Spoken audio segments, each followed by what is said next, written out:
Bai'ah Aqobah 1 ya. Saya sudah kirimkan materi ya. Iya Umi, iya sementara ini.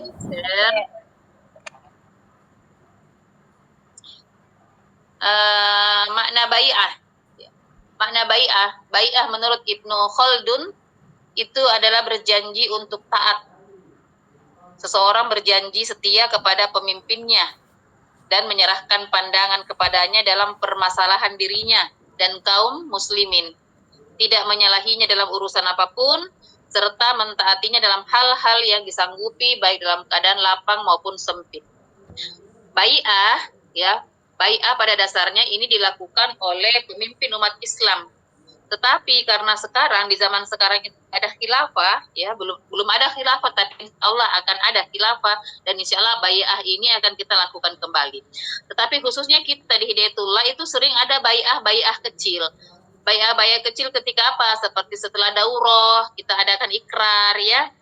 Daurah marhala ula, daurah marhala usto, itu ada ikrar penyampaian kepada Allah Subhanahu wa taala bahwa setelah daurah ini kita siap diberi tugas keumatan, siap diberi tugas dakwah seperti itu. Nah, itu bagian dari bai'ah. Ya, bagian dari bai'ah tapi bukan bai'ah yang seperti diterjemahkan oleh Ibnu Khaldun bahwa bai'ah itu kepada kepemimpinan atau kepada khilafah. Karena kepemimpinan seperti ini sangat berat konsekuensinya. Karena kenapa? Ketika ada orang yang murtad dari bai'ah, maka darahnya halal ditumpahkan seperti itu. Jadi bukan bai'ah itu yang kita maksud di ikrar-ikrar ketika kita selesai melaksanakan daurah-daurah ya. Baik, selanjutnya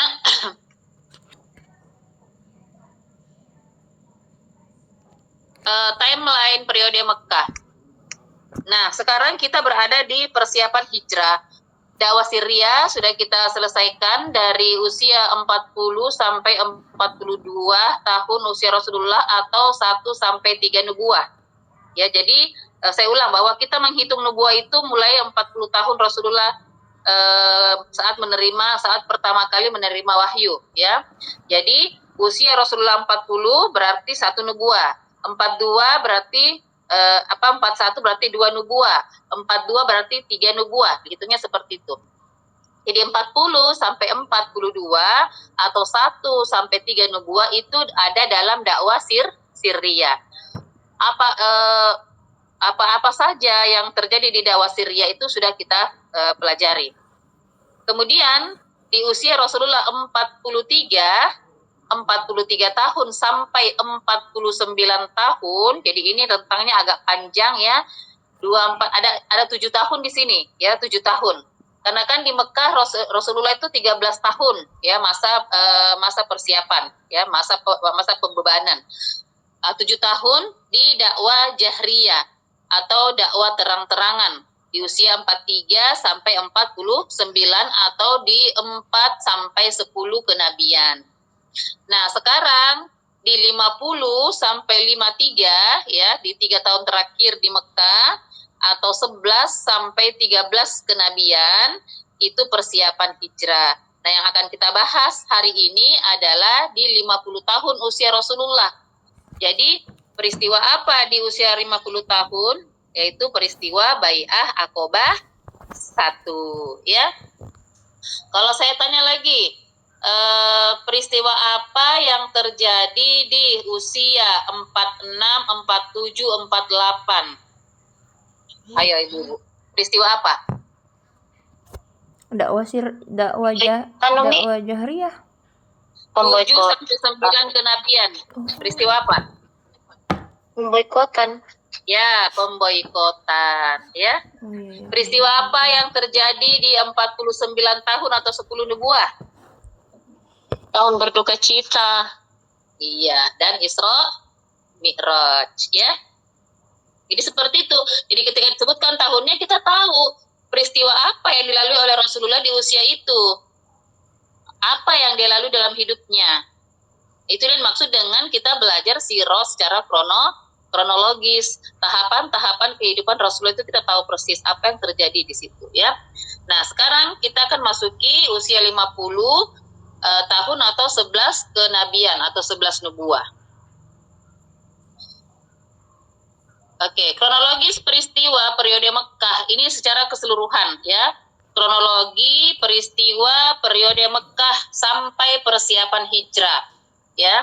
Jadi yang pertama Isra Mi'raj, ini yang terakhir kemarin kita bahas ya, Isra Mi'raj. Kemudian bertemu 6 orang penduduk Yathrib, sebentar akan saya bahas. Kemudian sebentar.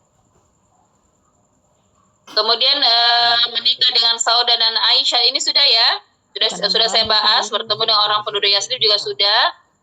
Yang akan kita bahas sebentar adalah Bai'ah Aqabah 1. Nanti Duta Islam 1 juga akan dibahas hari ini insya Allah, semoga waktunya sempat. Kemudian Bai'ah Aqabah 2 dengan hijrah kaum muslimin insya Allah pekan depan. Berarti 1 kali pertemuan lagi, insya Allah setelah itu kita akan masuki pendalaman materi. Ya Bu, jadi malam ini kita akan belajar tentang Bai'ah Aqabah 1 dan Duta Islam. Serta masuk Islamnya, Duta Islam berarti di situ sudah ada masuk Islamnya siapa? Sa'ad bin Mu'az dan Usaid bin Hudair. Nah ini kronologisnya. Jadi pekan depan kita akan bahas Bai'ah Aqabah 2 dan hijrah kaum muslimin. Apa tujuan belajar? Ini yang perlu ibu-ibu perhatikan. Tujuan belajar, kalau bisa memenuhi target ini berarti insya Allah pembelajarannya berhasil. Pertama mengetahui makna bai'ah ya, yang tadi sudah saya jelaskan. Paham makna bai'ah, kemudian mengetahui kronologi pelaksanaan bai'ah. Makanya kenapa setiap ada pertanyaan pretest itu selalu ada kronologi. Mengetahui kronologi pelaksanaan bai'ah, kemudian mengetahui isi Bai'ah Aqabah 1, apa-apa saja isinya. Kemudian mengetahui pengiriman Duta Islam pertama, siapa yang dikirim, apa-apa yang dikerjakan, dan apa-apa pencapaiannya. Kemudian mengetahui Islamnya tokoh Aus, Usaid bin Hudair, dan Sa'ad bin Mu'az. Nah, ini akan kita bahas pada pertemuan kali ini. Baik ibu-ibu, sebelum masuk ke mana? Ke semua itu, jadi kronologis untuk hari ini, pertama, kota Mekah sudah tidak kondusif. Ini saya tidak perlu bahas lagi karena di pertemuan terakhir ibu-ibu sudah paham bagaimana situasi Mekah setelah pemboikotan, setelah Rasulullah dakwah ke Taif, setelah kembali lagi ke kota Mekah dan setelah dihibur oleh Allah Subhanahu wa taala. Bagaimana kondisi kota Mekah pada saat itu. Sampai Rasulullah pun masuk kota Mekah itu harus minta perlindungan kepada Mut'im bin Adi, ya. Nah, setelah itu nanti bertemu dengan 6 orang penduduk Madinah, saya akan bahas sedikit sebentar dulu agar nanti nyambung dengan Bai'ah Aqabah 1 ini ya, insyaallah. Baik ibu-ibu sekalian, jadi pada musim haji ke-11 ya, setiap hari musim haji. Musim haji ke-11 di 11 kenabian bertepatan dengan bulan Juli 620 Masehi. Nah, seperti biasanya kalau musim haji itu Rasulullah pergi menemui para orang-orang yang berhaji itu untuk didakwahi. Jadi malam itu Rasulullah keluar dengan Abu Bakar dan Ali bin Abu Thalib. Dia keluar Mekah untuk menemui jemaah haji. Nah, waktu mereka berjalan itu melewati rumahnya Zahal dan Syaiban. Kemudian Syaiban bin Sa'labah ya. Lalu Rasulullah singgah dan mendakwahi mereka. Alhamdulillah mereka menerima positif walaupun tidak sampai masuk Islam, tetapi akhirnya dia menerima dakwah Rasulullah, tidak dia tolak, atau dia marah ya menghina Rasulullah, tidak. Dia menerima Rasulullah dan sahabat-sahabatnya dengan baik tapi tidak sampai masuk Islam. Nah, karena tidak masuk Islam Zahal dan Syaiban ini, maka Rasulullah memang melanjutkan perjalanannya sampai di Aqabah atau di Mina ya. Nah, tiba di Mina, Rasulullah mendengar ada pemuda sedang bercakap-cakap. Lalu Rasulullah minta izin ya, bolehkah saya duduk di dekat kalian? Mereka mengizinkan Rasulullah duduk. Nah, terlibatlah percakapan. Rasulullah bertanya, dari mana kalian ya? Mereka mengatakan kami dari Yathrib. Lalu kata Rasulullah, apakah kalian bertetangga dengan orang Yahudi? Ya, dia mengatakan iya, betul sekali. akhirnya Rasulullah mendakwahi mereka, menyampaikan bahwa beliau ada Rasulullah, terus mengajak mereka kepada Islam, mengatakan bahwa Allah itu satu, Tuhan yang menciptakan segalanya. Ya didakwahilah sebagaimana Rasulullah biasa berdakwah. Nah, 6 orang pemuda itu diantaranya yang didakwahi oleh Rasulullah, 6 orang pemuda, dan ini 6 orang ini merupakan cikal bakal, ya, cikal bakal hijrahnya Rasulullah ke Madinah. Siapa mereka itu? Yang pertama adalah As'ad bin Zurarah dari Bani Najjar, ya. Kalau saya sebut Bani Najjar ini, Bu, tentu ibu-ibu masih ingat tentang neneknya, nenek Rasulullah, ya. Siapa namanya, Bu? Di Bani Najjar? Masih ingat tidak? Siapa buyutnya Rasulullah yang menikah dengan wanita dari Bani Najjar? Di Yasrib. Ayo. Siapa kira-kira? Ini orangnya ada di Mamuju ini.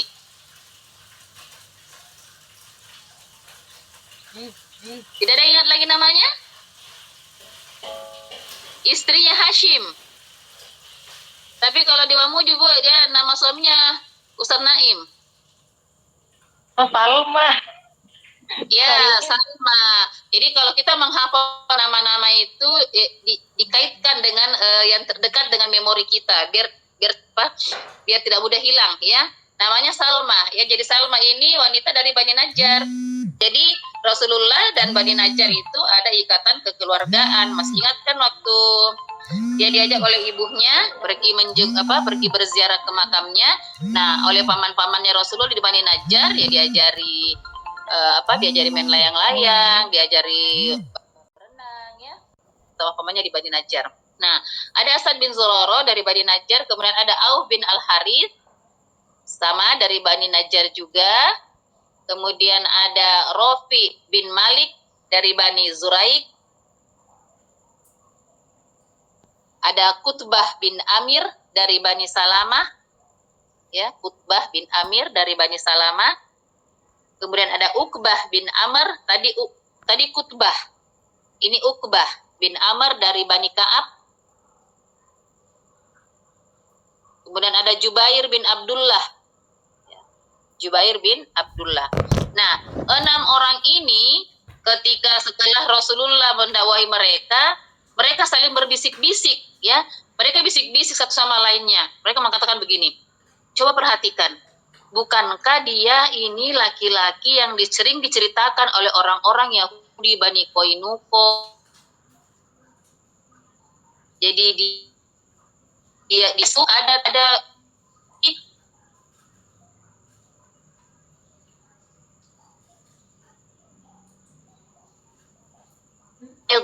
Nah, Nabi dia bilang, bukankah laki-laki ini yang sering diceritakan oleh orang-orang Yahudi? Mereka sering bercerita kepada suku Aus dan Khosraj yang ada di Yasrib. Dia katakan mereka sedang menunggu nabi mereka. Dia katakan kalau nabi kami itu nanti muncul, kami akan beriman kepadanya, lalu kami akan memerangi kalian wahai kaum Aus dan. Terus mereka katakan begini, daripada Yahudi yang lebih baik kita beriman duluan. Ya, kita duluan dengan Nabi ini. Jangan sampai dia betul-betul melaksanakan apa yang mereka ucapkan. Dan ini nabinya ini kayaknya nabinya ini. Kalau begitu, kita beriman duluan. Jadi mereka langsung pada saat itu beriman kepada Rasulullah yang 6 orang ini, ya. Nah, setelah beriman, setelah itu Umi pakai. Maaf ya, sebentar Bu ya. Ini ambil.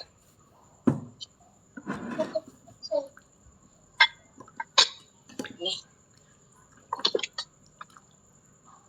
Maaf ya Bu, sebentar ya.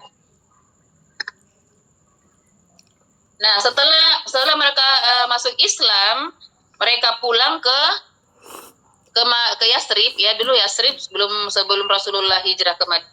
Yasrib. Nah, setelah mereka pulang ke Yasrib, mereka berdakwah di Yasrib, sehingga mereka menceritakan tentang datangnya Nabi terakhir ini ke rumah-rumah, ke setiap mereka sampai lagi rumah yang terdengar namanya Nabi Muhammad. Di tahun berikutnya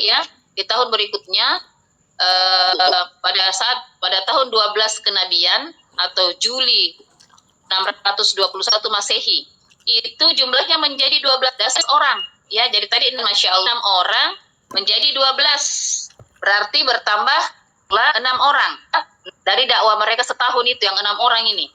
Nah, 12 orang inilah ketika tahun haji ya, tahun haji 12 kenabian itu datang ke Mekah.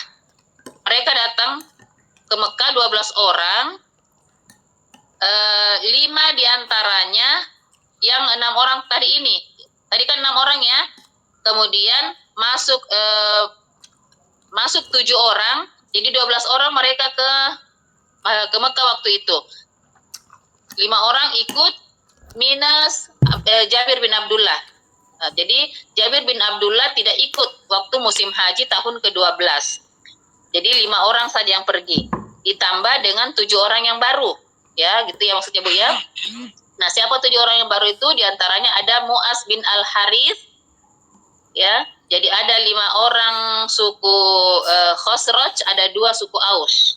Yang pertama ada Mu'az bin Al-Harith dari Khosraj. Kedua ada Zakwan bin Abdul Qais, sama dari Khosraj juga. Yang ketiga ada Ubadah bin As-Somi, sama dari Khosraj. Yang keempat ada Yazid bin Tha'labah. Yang kelima ada Al-Abbas bin Ubadah. Kemudian 6 ada Abu Al-Haytham dari suku Aus dan Uwaim bin Sa'idah dari suku Aus. Jadi cuma 2 orang suku Aus, 5 suku Khosraj, ditambah 5 orang pemuda yang tahun kemarin beriman kepada Rasulullah. Jadi ada 12 orang. Nah, 12 orang inilah yang melakukan bai'ah Aqobah 1 kepada Rasulullah. Jadi jumlah orang yang melakukan bai'ah Aqobah 1 itu ada 12 orang semuanya, ya. Apa isi bai'ahnya? Ini disebut ibu-ibu sekalian, bai'ah Aqobah 1 ini disebut dengan bai'ah Aqobatun Nisa. Bai'ah wanita. Kenapa disebut bai'ah wanita? Karena isi bai'ahnya itu tidak ada peperangan di dalamnya, tidak ada perintah untuk berperang, ya. Apa kata Rasulullah? Barang siapa di antara kalian menepatinya, ya disebutkan ini ya, isinya bai'ah Aqobah. Yang pertama, jangan menyekutukan Allah dengan sesuatu pun. Itu isi bai'ah Aqobah yang pertama. Yang kedua, jangan mencuri. 3, jangan berzina. 4, jangan membunuh anak-anak kalian. Karena pada waktu itu kebiasaan mereka membunuh anak-anak perempuan, ya. Kemudian jangan berbuat kebohongan. Yang keenam, jangan menentangku dalam kebenaran. Ada 6 isi bai'ah Aqobah 1. Lalu Rasulullah bersabda, barang siapa di antara kalian menepatinya, maka pahalanya ada pada Allah. Barang siapa ditimpa sesuatu dari yang demikian itu, lalu ia disiksa di dunia, maka itu merupakan ampunan dosa baginya. Barang siapa ditimpa sesuatu dari yang demikian itu, lalu Allah menutupinya, maka urusannya terserah Allah. Jika menghendaki Allah menyiksanya, dan jika menghendaki Allah akan mengampuninya. Hadis riwayat Bukhari nomor 18. Itulah isi perjanjian Aqobah 1. Nah, setelah pulang ke Madinah, ya, setelah pulang ke Madinah yang 12 orang ini, Masya Allah, mereka, hal pertama yang mereka lakukan adalah melakukan sholat Jumat pertama. Ya, jadi mereka pernah melakukan sholat Jumat tanpa Rasulullah. Itu dipimpin oleh As'ad bin Zurarah. Dipimpin imam pertama sholat Jumat di Madinah itu As'ad bin Zurarah. Hal ini berdasarkan hadisnya Abdullah bin Ka'ab, anaknya Malik bin Ka'ab. Dia berkata, suatu hari aku memapah ayahku, ya. suatu hari mengapa ayahku Ka'ab bin Malik yang sudah buta itu ke masjid. Ketika setiap kali dia mendengar azan, ya azan ketika sholat Jumat, dia selalu berdoa untuk Abu Umamah, untuk kesejahteraan, kebaikan Abu Umamah atau Sa'ad bin Zuroro. Jadi Abdullah bin Malik ini, Abdullah bin Ka'ab mengatakan, wahai ayahku, saya heran, kenapa setiap kali mendengar azan sholat Jumat, engkau selalu mendoakan kebaikan untuk Abu Umamah, ya, atau Sa'ad bin Zuroro. Lalu kata Ka'ab bin Malik, aku berdoa untuknya karena dialah yang pertama kali memimpin sholat Jumat Bani Bayadah yang dikenal dengan Al-Khodomat. Ya. Jadi dari hadis ini yang diketahui bahwa pernah terjadi sholat Jumat pertama dipimpin oleh As'ad bin Zuroro sepulang mereka dari Bai'ah Aqabah 1. Lalu dia bertanya, wahai ayahku, berapa jumlah kalian waktu itu waktu sholat Jumat? Otomatis mereka berkumpul semua untuk sholat Jumat, ya, karena begitu pulang mereka berdakwah, 12 orang ini berdakwah sehingga tidak ada satupun rumah di Yasrib itu yang tidak menyebutkan, tidak didakwahi atau disebutkan nama Rasulullah SAW. Dia mengatakan waktu itu jumlah kami 40 orang. Jadi ini jumlah yang terhitung sudah luar biasa, ya, sudah banyak sekali dari dakwah ke 12 orang ini. Nah, setelah itu Rasulullah juga mengutus bersama mereka ketika setelah musim haji, Rasulullah mengirim duta Islam pertama, yaitu Mus'ab bin Umair. Mari kita lihat profilnya Mus'ab bin Umair di slide, ibu-ibu sekalian.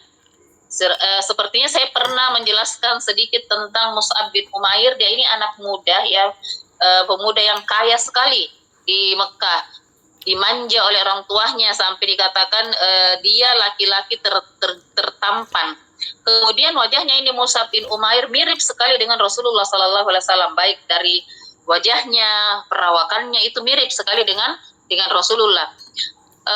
Keharumannya, ya, itu pakaiannya itu diimpor semua. Kalau kita ibarat dari luar negeri, pakaiannya itu tidak ada yang dibeli dalam negeri. Pokoknya dia profil pemuda yang luar biasa, menjadi idaman wanita saat itu. Selain gagah wajahnya, ya, atletis tubuhnya, kemudian dia juga kaya raya, betul-betul idaman wanita. Bila dia menggunakan parfum, maka jejak parfumnya itu masih tertinggal dari jarak yang sekian jauhnya, ya, sudah tercium baunya. Kalau dia datang saya tuh melintas, parfumnya sudah keciuman, orang sudah tahu, oh ini Mus'ab bin Umair. Rambutnya dikibaratkan itu licin, ya, pakaiannya selalu rapi, penampilannya selalu keren lah pokoknya, ya. Nah, setelah dia masuk Islam, maka semua fasilitas itu diberhentikan oleh orang tuanya. Sebelumnya itu orang ibunya sampai mengancam dia, kalau kamu tidak mau meninggalkan Islam, ibu tidak akan makan, ya. Pokoknya sampai kurus kering ibunya, tapi dia tidak goyah. Dia tidak pernah meninggalkan Islam. Sampai kata saudaranya, sudahlah ibu, jangan sampai kau menyiksa dirimu gara-gara Mus'ab bin Umair. Akhirnya setelah itu ibunya kembali makan dan memutuskan semua fasilitas yang diberikan kepada anaknya. Jadi diputuskan semua. Akhirnya apa yang terjadi? Masya Allah, Mus'ab bin Umair yang tadinya pemuda yang kulitnya mulus, ya, menjadi bersisik dan hitam, pakaiannya compang-camping, makannya tidak teratur. Dia juga pernah dikurung sama ibunya, disiksa, tidak diberi makan, macam-macam siksaan, tapi dia tidak pernah tergerak hatinya untuk meninggalkan Islam, ya. Nah, dia dikirim oleh Rasulullah. Dia memiliki keistimewaan tersendiri. Dia sangat pandai berdiplomasi dengan orang, sehingga dijadikan duta oleh Rasulullah ke Madinah atau ke Yasrib untuk mengajarkan orang-orang yang sudah masuk Islam itu, mengajarkan fikih, mengajarkan Al-Quran, mengajarkan mereka mengaji. Itu Mus'ab yang dikirim ke sana sekaligus berdakwah. Dia juga mengislamkan suku Aus dan Khosraj, Masya Allah, berkat Mus'ab bin Umair ini, ya.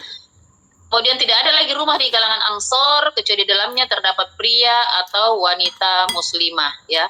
Itu secuil tentang mengingat kembali siapa sih Mus'ab bin Umair ini. Nah, Masya Allah, ini beliau dikenal sebagai mukri.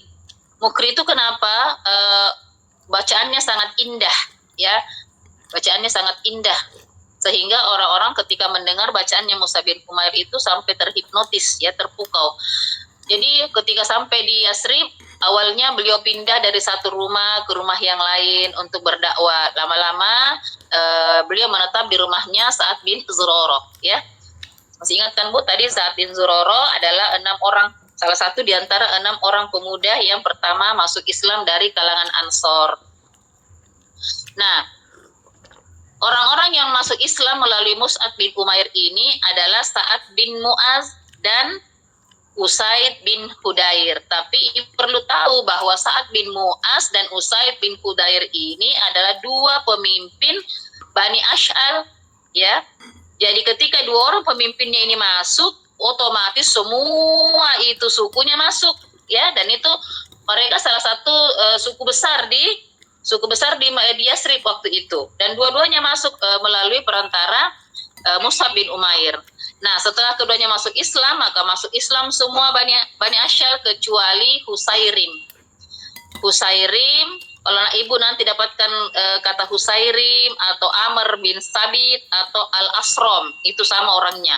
Jadi masuk semua Islam, cuma dia satu-satunya dari Bani Ash'al yang terlambat masuk Islam. Dia masuk Islam itu nanti pada awal perang Uhud.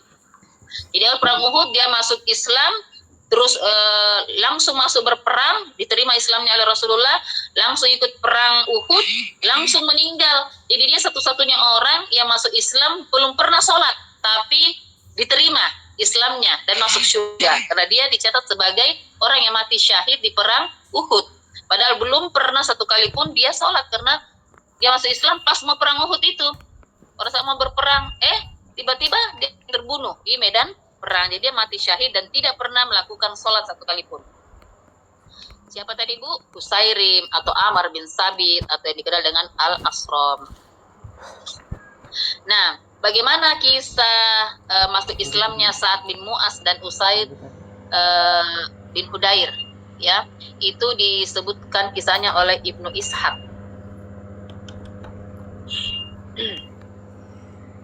Silakan dilihat slide Bu, itu ada slide-nya, ya. Nah, pertama waktu itu As'ad karena Mus'ab bin Umair ini tinggal di rumahnya As'ad bin Zurarah. Nah, pada suatu hari As'ad ini membawa Mus'ab bin Umair ke perkebunan Bani Ash'al untuk bertemu dengan orang-orang yang sudah masuk Islam. Dia berdakwah di situ, ya, seperti biasalah, mungkin kayak buat majelis taklim, ya, seperti itu. Dikumpulkanlah orang-orang yang masuk Islam. Tiba-tiba terlihat oleh Sa'ad bin Mu'az. Nah, Sa'ad bin Mu'az ini sepupu sekali dengan As'ad bin Zurarah, ya kan? Dan Sa'ad bin Mu'az ini adalah pemimpin Bani Ash'al, ya. Pemimpin Bani Ash'al. Jadi dia berdua, As'ad bin Mu'az dengan Usaid bin Hudair. Nah, ketika dia melihat Mus'ab bin Umair dan As'ad bin Zurarah ini lagi kumpul-kumpul dengan orang-orang yang sudah masuk Islam, marahlah si Sa'ad ini.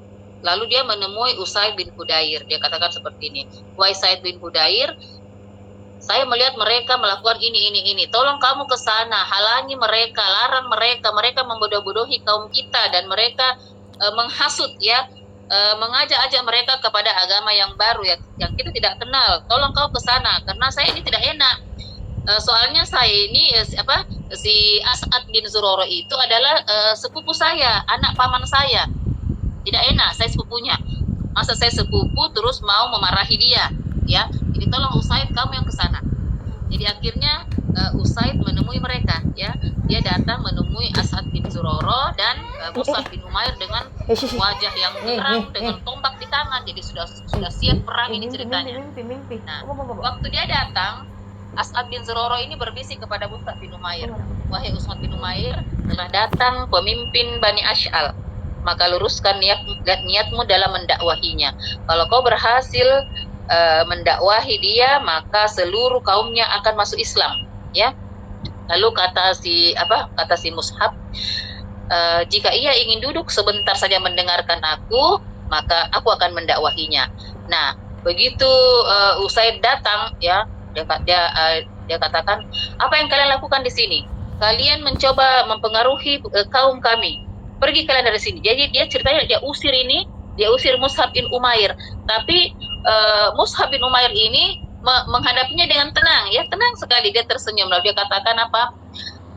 Maukah engkau duduk sebentar saja mendengarkan aku berbicara, ya? Dengarkan saja. Jika memang apa yang aku sampaikan ini engkau terima, saya bersyukur. Jika tidak, jika kau tidak menerimanya, jika kau merasa bertentangan dengan apa yang aku sampaikan ini, maka aku akan pergi. Ya, aku akan pergi. Terus si Usaid berpikir, betul juga ya. Karena mereka ini sebenarnya orang-orang berpendidikan, orang-orang yang baik ya, mereka pemimpin-pemimpin yang bijaksana. Cuma karena mereka belum mengenal Islam. Akhirnya dia duduk mendengarkan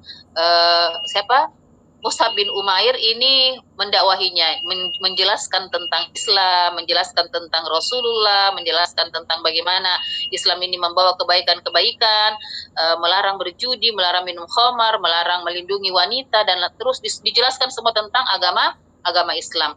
Begitu mendengar, dikisahkan bahwa tampak wajahnya Usaid bin Hudair itu tiba-tiba cerah sekali, seolah-olah setelah nampak bahwa telah masuk keislaman itu dalam dirinya sebelum dia mengucapkan kata-katanya, karena matanya sudah berbinar-binar. Ya nak? Ya, kenanya lah. Bentar ya. Jadi matanya berbinar-binar, senang sekali. Ya, setelah itu dia mengatakan, apa yang harus aku lakukan? Apa yang kalian lakukan ketika kalian masuk Islam? Lalu kata Mus'ab bin Umair, kamu cukup mandi, setelah bersihkan tubuhmu, bersihkan pakaianmu, setelah itu ucapkan syahadat, lalu sholat. Maka dia langsung tidak membantah, dia langsung melakukan hal tersebut. Dia mandi, bersihkan tubuhnya, kemudian dia bersyahadat, kemudian dia sholat, ya. Setelah dia sholat, si Usaid bin Hudair ini berkata seperti ini. Di belakangku itu ada seorang laki-laki yang jika dia masuk Islam maka seluruh Bani Ashal akan masuk Islam, ya kan? Karena Bani Ashal ini dipimpin oleh mereka berdua. Jadi kalau cuma satu yang masuk, ya cuma pendukungnya Usaid bin Hudair saja yang akan masuk. Tapi kalau dua-dua masuk maka seluruhnya Bani Ashal itu akan masuk Islam. Jadi dia sudah wanti-wanti. Di belakangku ini ada satu orang laki-laki lagi. Jika dia masuk Islam, maka masuk Islam seluruh Bani Ashal, ya. Maka aku akan mengutus dia kepada kalian. Nah, jadi begitu dia pulang, Usaid bin Hudair itu segera menemui Sa'ad bin Mu'az. Nah, waktu itu ini Sa'ad bin Mu'az sudah tidak sabar. Berita apa yang mau dibawa ini Usaid bin Hudair? Bagaimana Usaid bin Hudair? Bagaimana tadi? Langsung Usaid katakan, tidak ada apa-apa. Saya sudah sampaikan kepada mereka, saya sudah larang mereka, dan alhamdulillah mereka menerimanya. Mereka akan berhenti. Tetapi, ya kata Usaid, dia memancing. Tetapi saya melihat Sa'ad bin Zurarah itu akan dibunuh oleh Bani Harithah, ya, Bani Harithah. Bani Harithah ini adalah musuhnya kabilah mereka, musuh bebuyutannya. Ya, saya melihat bahwa di sana ribut dan Bani Harithah akan membunuh Sa'ad bin Zurarah. Begitu mendengar tentang Bani Harithah, langsung Sa'ad bin Mu'az ini kayak ketakutan sekali. Dia takut kalau sampai Sa'ad bin Zurarah ini diapa-apakan dengan Bani Harithah karena sepupunya, ya. Dan saya sudah pernah jelaskan bahwa mereka itu sangat melindungi sukunya mereka, ya. Dia akan membela mati-matian jika ada salah satu dari suku mereka atau orang-orang mereka itu disakiti. Tidak pandang dia benar atau salah. Kalau ada sukunya satu orang saja disakiti, maka mereka akan berjuang mati-matian berperang untuk membelanya. Jadi karena mendengar tadi bahwa Bani Harithah akan membunuh Sa'ad bin Zurarah, akhirnya dia ke sana, ya. Dia cari itu Sa'ad bin Zurarah. Jadi ini akal-akalannya saja sebenarnya Usaid supaya dia bisa bertemu dengan Mus'ab bin Umair dan Sa'ad bin Zurarah. Saya ke sanalah Sa'ad bin Mu'az. Ibu bisa bedakan ya nama-nama yang saya sebutkan tadi. Sa'ad bin Zurarah, 6 orang yang pemuda, kemudian yang sepupunya Sa'ad bin Mu'az, yang sudah masuk Islam tadi, Usaid bin Hudair. Nah, akhirnya Sa'ad bin Mu'az ini menemui mereka. Begitu dia datang ya, menemui si Mus'ab bin Umair dan Asad bin Zurarah, dia lihat tenang-tenang saja, ini tidak ada keributan apa-apa. Akhirnya dia sadar, oh di prank saya ini sama sama Sa'ad bin Hudair. Sepertinya memang dia mau saya bertemu langsung dengan mereka. Akhirnya dia menemui sepupunya. Dia katakan, wahai Sa'ad bin Zurarah, saya datang kepadamu, saya peringatkan ya, jangan lagi mempengaruhi kaum kita, jangan lagi membodoh-bodohi. Seandainya saya datang kepada kamu dengan baik-baik seperti ini karena saya tahu kau sepupu saya ya. Jika tidak, sungguh aku sudah memerangimu, seperti itu. Jadi maksudnya dia, saya datang baik-baik, bicara baik-baik ya. Tapi sebelum sambil bicara seperti itu, Sa'ad bin Zurarah sudah membisiki Mus'ab bin Umair. Ini yang dimaksud tadi ya, pemimpin Bani Ashhal. Kalau kau dapat menaklukkannya dan dia bisa masuk Islam, maka akan masuk Islamlah semua Bani Ashhal. Jadi sama prosesnya dengan tadi. Ketika dia sudah marah-marah, lalu Mus'ab bin Umair mengatakan, maukah engkau duduk sejenak, mendengarkan aku berbicara? Jika kamu menyetujuinya, maka terima kasih. Tapi jika tidak, maka kami akan berhenti atau kami akan kembali ya. Akhirnya sama seperti Usaid bin Hudair, dia pun duduk. Baiklah, saya akan mendengarkan kau berbicara. Ketika dia berbicara, maka Mus'ab bin Umair membacakan surah Az-Zukhruf. Bismillahirrahmanirrahim. Hamim wal kitabil mubin. Inna ja'alnahu Qur'anan Arabiyyan la'allakum ta'qilun. Dibacakan itu kepada siapa tadi? Sa'ad bin Mu'az. Dia resapi itu ya, apalagi pada kata kami inna ja'alnahu Qur'anan Arabiyyan, kami jadikan Quran itu dalam bahasa Arab, la'allakum ta'qilun, agar kamu memikirkan. Setelah itu dia dakwahi, dia jelaskan tentang Islam, dia jelaskan apa-apa yang dibawa oleh Islam, sampai Sa'ad bin Mu'az itu mengangguk-angguk ya. Setelah itu dia langsung masuk Islam. Langsung masuk Islam pada saat itu. Sama dia bertanya kepada Mus'ab bin Umair bagaimana caranya masuk Islam. Setelah itu diajarkan, begitu dia selesai masuk Islam, dia ambil tombaknya lalu dia pulang ke sukunya. Begitu dia sampai di sukunya, dia langsung kumpulkan semua itu sukunya. Dia katakan, wahai Bani Ashhal, apakah kalian tahu siapa saya? Lalu kata mereka, oh, kau tentu pemimpin kami, kenapa bertanya lagi? Ya, lalu dia katakan, bagaimana kedudukanku di antara kalian?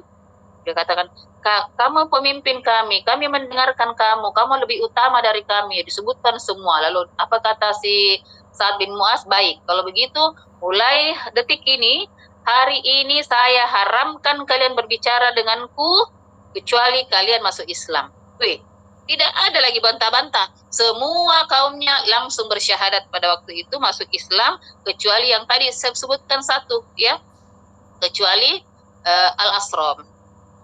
Dia tidak masuk Islam, nanti masuk Islam pada awal perang Uhud. Masuk semua.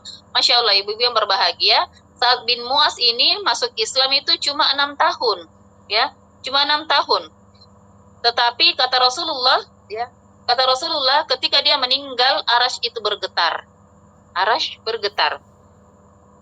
Nah, jadi diterimanya Islam seseorang itu bukan dari lamanya, ya, dari lamanya dia berislam, tetapi dari kualitas keislamannya. Apa yang dilakukan ketika dia berislam itu yang dipandang oleh Allah Subhanahu wa taala. Lalu kita ini sudah berpuluh-puluh tahun Islam.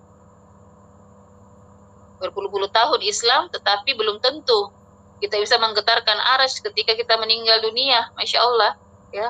Ini yang kita perlu banyak-banyak meneladani sahabat-sahabat Rasulullah. Apa sih yang mereka lakukan setelah mereka masuk Islam?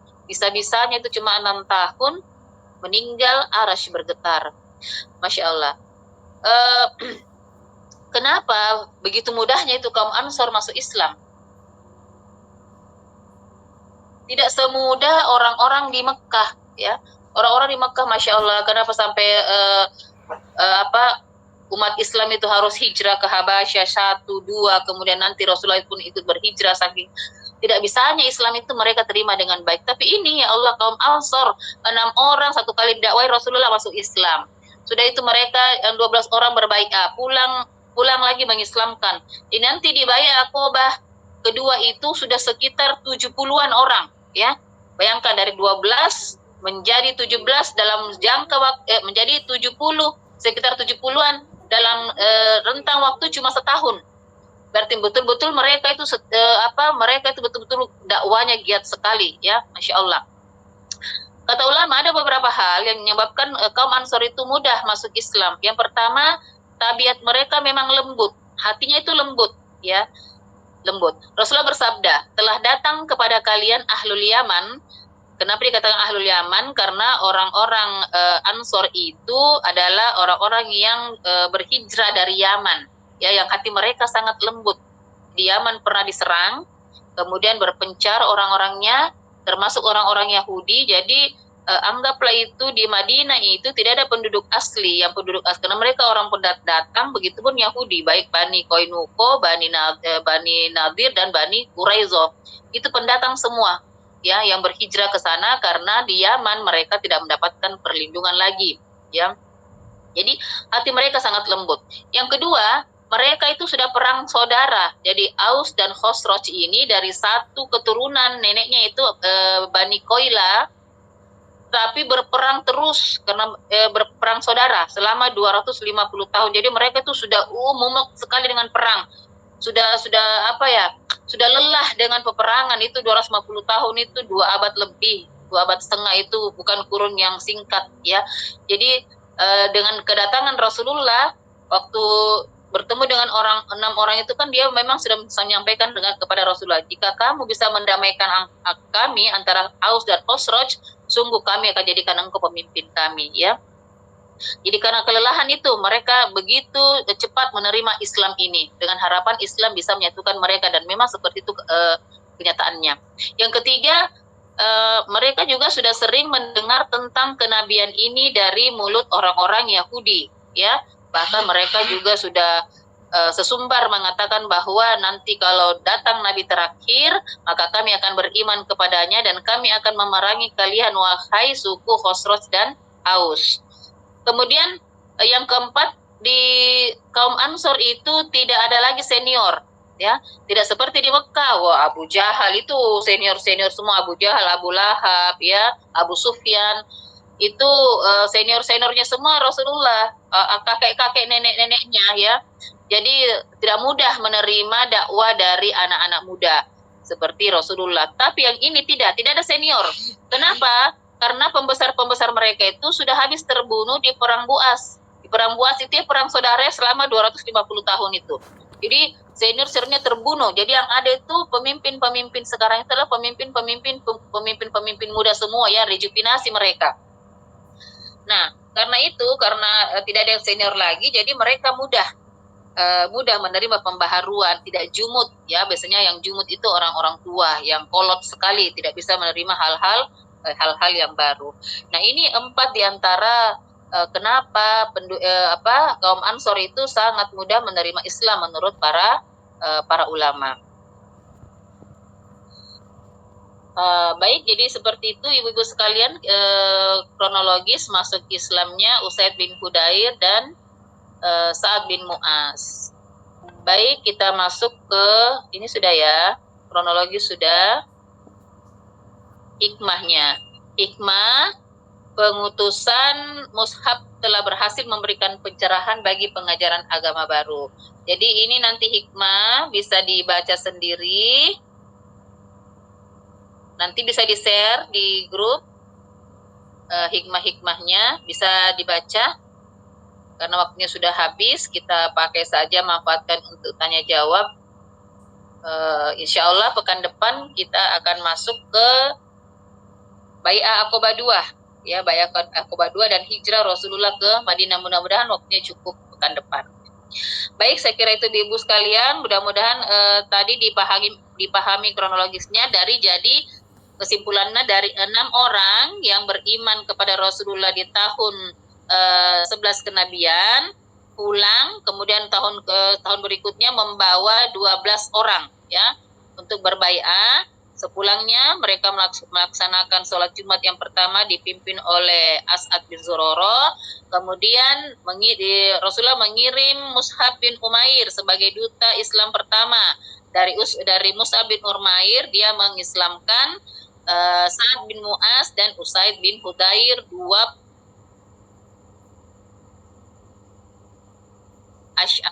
semua Bani Asyal itu masuk Islam. Nah, inilah cikal bakal nanti ke-12-nya itu yang menyebabkan Rasulullah hijrah ke Madinah, karena mereka yang meminta Rasulullah ke sana. Dan Rasulullah juga meminta mereka melindungi Rasulullah seperti melindungi diri dan anak-anak serta istri-istri mereka. Jadi ini cikal bakal Rasulullah pindah ke Madinah.